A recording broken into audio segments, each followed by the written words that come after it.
inexpensive, food-friendly red Italian wines. We're gonna talk about it in this video. Hello!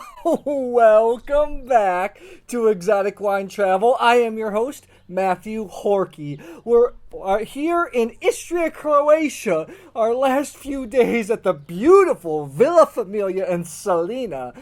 We've been spending a month of our lockdown here in Croatia, here at the villa, cooking, tasting through samples, producing content. We're about to leave. I'm going to cry because I absolutely love this place. It's beautiful. That's why you saw the beginning clip in the video. But that's not what this video is about. This video is about inexpensive, food-friendly, red Italian wines, a category I love. You know why? Not all of us are ballers, can throw out 30, 40, 50, 100, 200, even $1,000 a bottle. Not everybody can do that. In fact, a small portion of the population can. But the cool thing about wine is not just for snobs. Wine's for everybody, and there's wines at every price point to accommodate that. So we're going to talk about three here today. I know that this one's widely available in the U.S. These ones might be, but what I do know, I know this one is for sure. What I do know for sure is all these wines come in at below $20, actually below $17 US, with one coming in at under 10, which I'm excited to taste. So let's get started. You know, I just love Italy. I'm there about 8 to 10 times per year. I had a couple scheduled trips already this year. Then all of a sudden the whole coronavirus thing came and knocked off some of my plans. I can't wait to get back there as soon as possible because I love it. Italy's a fabulous country for food and wine. Maybe the most exciting country overall if I put together scenery, landscape, nature, food, wine. I think Italy takes the cake for me, and that's why I like the wine so much. It's so cool because when producers make the wine, I feel like they think about what dish they want to pair it with. So that's really cool. Without further ado, we got a fairly young wine all the way down to an older red.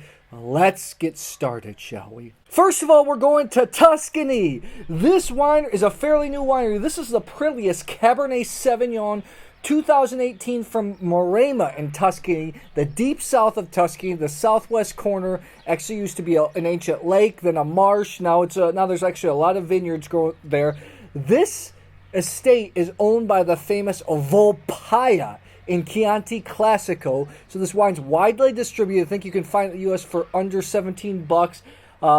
Yeah, Cabernet Sauvignon 2018. Let's give this a go here. Let's see how it smells.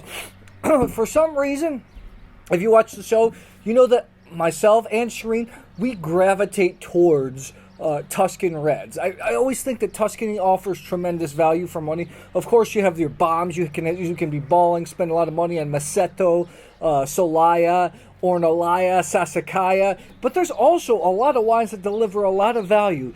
This estate focuses on value, although we tasted a brilliant Super Tuscan from last night called the Prelius. That's a Sangiovese Cabernet Sauvignon and Merlot blend, but that was about $38. This is less than half the price. Let's give this a go. Montemaggio is a warmer part of Tuscany, so let's see if that reflects and makes an easy drinking Cabernet Sauvignon. You don't get many quality cabs for under $17. You know what? Expected this to be a big, ridiculous fruit bomb. It is not. It's leafy, actually. Has some greens in a good way. I thought it'd be more Tuscan. I was thinking more red cherry, red berry fruits. This actually has some dark berry, some cassis notes. A lot of earth, kind of like a mud note. Fairly complex for a wine this inexpensive. Let's see if the palate delivers.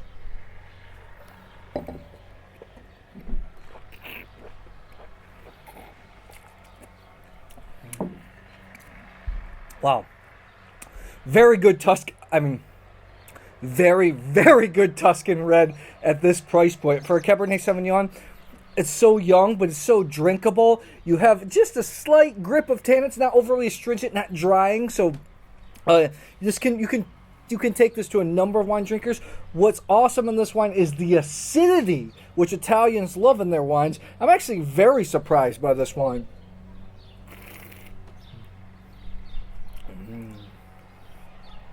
Very surprised. You know, I don't expect any of these to be rich, deep, profound, complex wines, but I would highly recommend this, especially for somebody that likes cab. This is inexpensive, you can get it around the world. I think it's about around 88. I think for value for money play, I will go somewhere in the 89 point range. I'll have to retaste it before my final score. Just know that it really impressed me. Let's move on. This is the Famigla Berta, Barbera d'Asti. This is the Belmon. So the winery is Berta Paolo, or the brand is Famiglia Berto. This is Barbera d'Asti. Besides Sangiovese, Barbera actually might be the most food-friendly wine grape in Tuscany. In Italy. This is from Piedmont, from the village of Nizza Monferrato. And for those of you who don't know, in this area you have the Nizza crew, which is a fantastic crew for Barbera. Just wines that really outperform their price point and the age. This wine from the winery rolls in at €8. So let's see. I love Barbera. Barbera can be inexpensive. You know, this part of Piedmont looks exactly like Barolo. We were just there last summer in the region. It looks exactly like Barolo. Rolling hills, vineyards covering, except they focus more on Barbera versus Nebbiolo. Really nice light red color. Let's give this a sniff.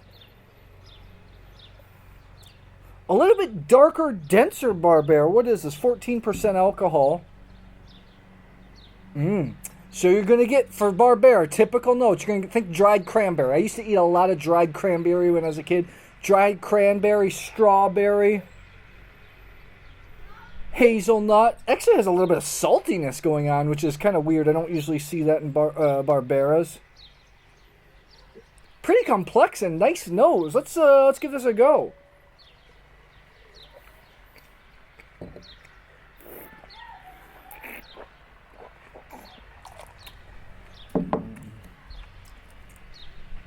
Once again, you get the tingly, juicy acidity in this wine.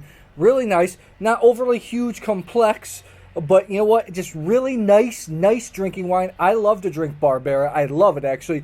In the past, I was thinking of it as kind of a crappy grape because it can be pretty rustic and have high acidity. I just want a little more length in this, but overall, for under $10,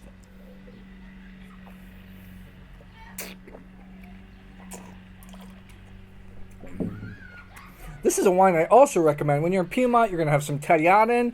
You're going to have some braised meats. I think this wine hits it on the head. I'm around the 88 point range on this. I still thinking it's very good under $10. Really can't go wrong.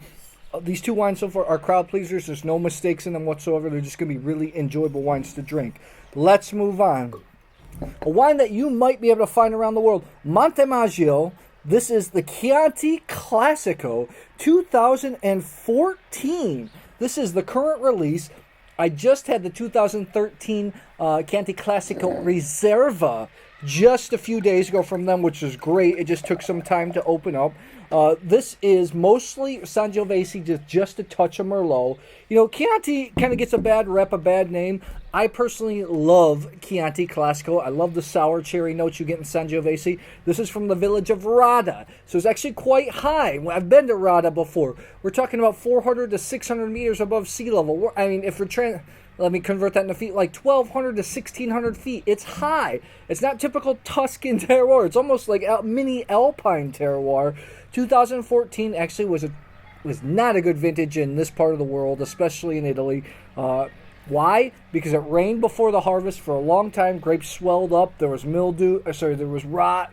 Producers really struggled. But that doesn't mean you can't find great wines in poor vintages, just so you know. A lot of times in poor vintages, producers, they have to make a wine, they have to make money, right? So some of the top wines, the fruit that they use for the top wines, it gets declassified into the standard bottling. So maybe this is pretty good.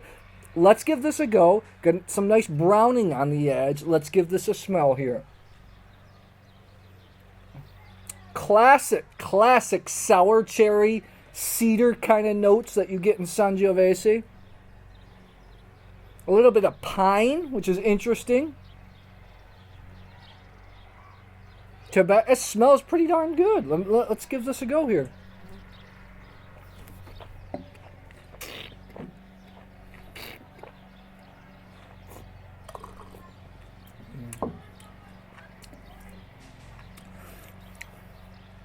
Considering the vintage, this is very good. This is like classic Chianti Classico.